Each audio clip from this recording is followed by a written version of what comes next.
A quiet Maine coastal town. Olivia buys an old house. The first letter arrives 1 week later. No return address. To the next owner. Inside is a photo of her house burned to the ground. The date on the back. Tomorrow. Each day, more letters arrive. Descriptions of events that haven't happened yet. Her car won't start. Final letter reads, "You're ready now." And the mailbox door slowly opens by itself. Have you ever had that feeling? That prickly sensation on the back of your neck that tells you you're not alone, even when you're standing in an empty room. For most of us, it's just a fleeting moment, a trick of the light, our minds playing games. But for Olivia, it was the beginning of a nightmare she couldn't wake up from. It started subtly, as these things often do. A misplaced set of keys. A book she was sure she'd left on the coffee table now sitting on the kitchen counter. Annoying, but easily dismissed as simple forgetfulness. Life was stressful after all. But then, the feeling began. A heavy, palpable sense of being watched. It would wash over her at the most random times while she was doing the dishes, reading in her favorite armchair, or even in the shower. She'd whip her head around, her heart pounding, only to find nothing. Just the familiar, silent stillness of her apartment. She tried to rationalize it. The building was old. Old buildings make noises. The creak of a floorboard from the apartment above. The groan of pipes settling in the walls. That's all it was. But the feeling intensified, growing from a background hum of anxiety into a constant, oppressive weight. The sounds became more distinct, more personal. A soft whisper that sounded like her name, carried on a draft from a closed window. The gentle creak of her bedroom door swinging open on its own. Just a few inches, as if someone were peeking in. One evening, while working late at her desk, she saw it. A flicker of movement in her peripheral vision. A tall, slender shadow detaching itself from the deeper shadows in the corner of the room, only to melt away the second she turned to face it. Her breath hitched. That wasn't the house settling. That wasn't a trick of the light. Her mind wasn't just playing games anymore. Something was playing games with her. The small, explainable annoyances escalated. Objects didn't just move. They seemed to be placed with intention. A single photograph of her deceased parents, normally on her bedside table, would appear on the floor in the center of the living room, face down. The television would switch on by itself in the middle of the night, blasting static into the silent apartment, jolting her from a restless sleep. The sense of being watched was now accompanied by a feeling of being toyed with, like a cat with a mouse. A cold, malevolent intelligence was at play. Sleep became a luxury she could no longer afford. Every creak, every whisper, every shadow sent a fresh jolt of terror through her. She started talking to herself, trying to fill the oppressive silence, to convince herself she was still in control. "It's just the wind," she'd murmur as a door slammed shut down the hall. "Just my imagination," she'd whisper as a cold spot drifted past her in the warm, stuffy air of the living room. But she didn't believe it. Not anymore. Fear gave way to a desperate need for proof. She couldn't live like this, teetering on the edge of sanity, wondering if she was losing her mind. She needed evidence. She needed to see what was haunting her. So, she bought a set of small, high-definition cameras. She placed one in the living room, aimed at the corner where the shadow always seemed to appear. Another in the hallway, watching the doors.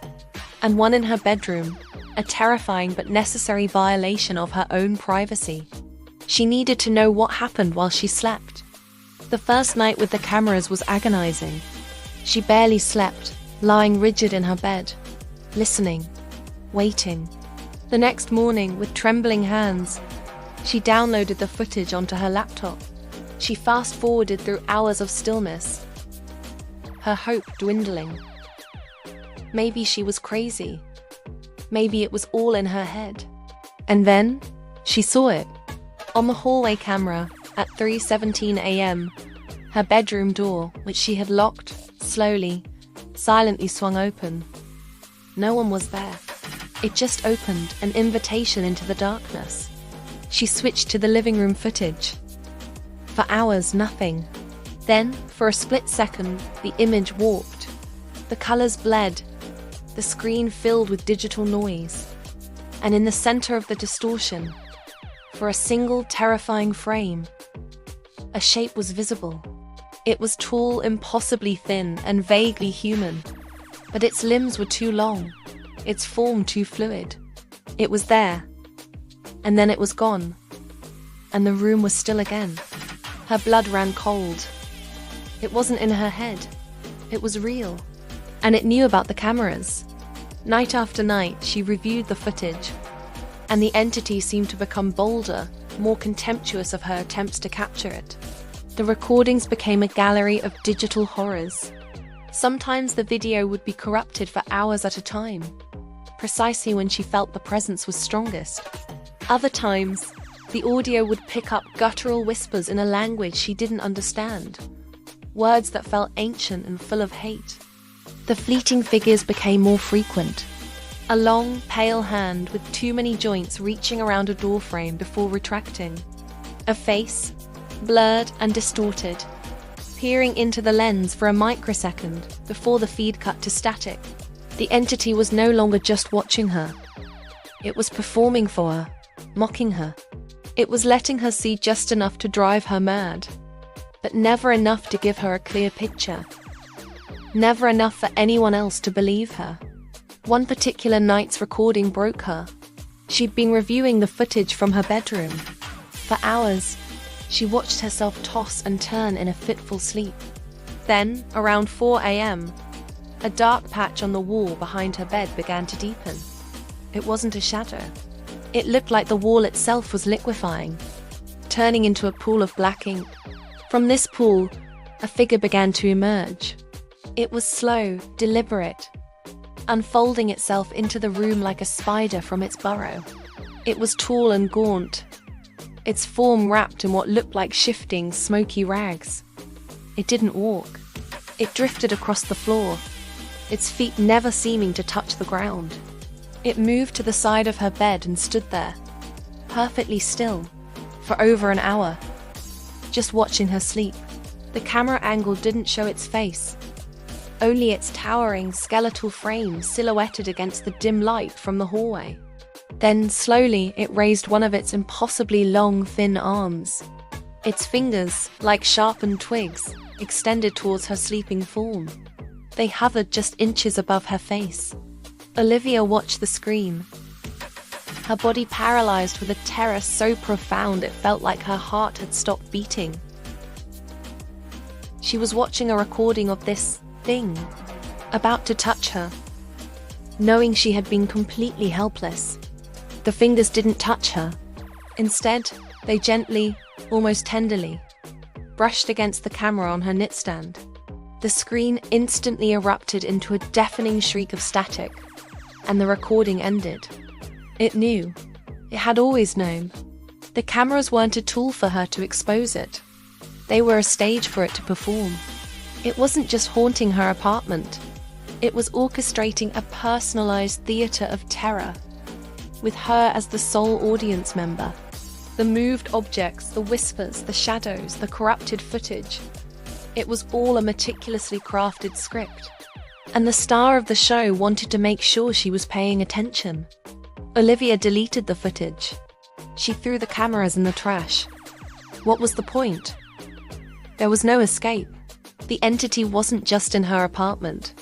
It was in her life, woven into the fabric of her reality. As she sat in the dark, the silence of the room was once again broken by a soft, familiar creak. The bedroom door inching open. She didn't turn. She didn't scream. She just sat there, bathed in the pale moonlight, and waited for the show to continue.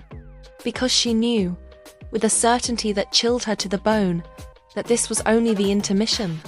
The final act was about to begin. What do you do when the monster isn't just under your bed, but directing your life? Let me know your thoughts in the comments below.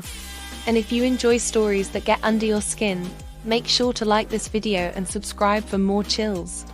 Thanks for watching.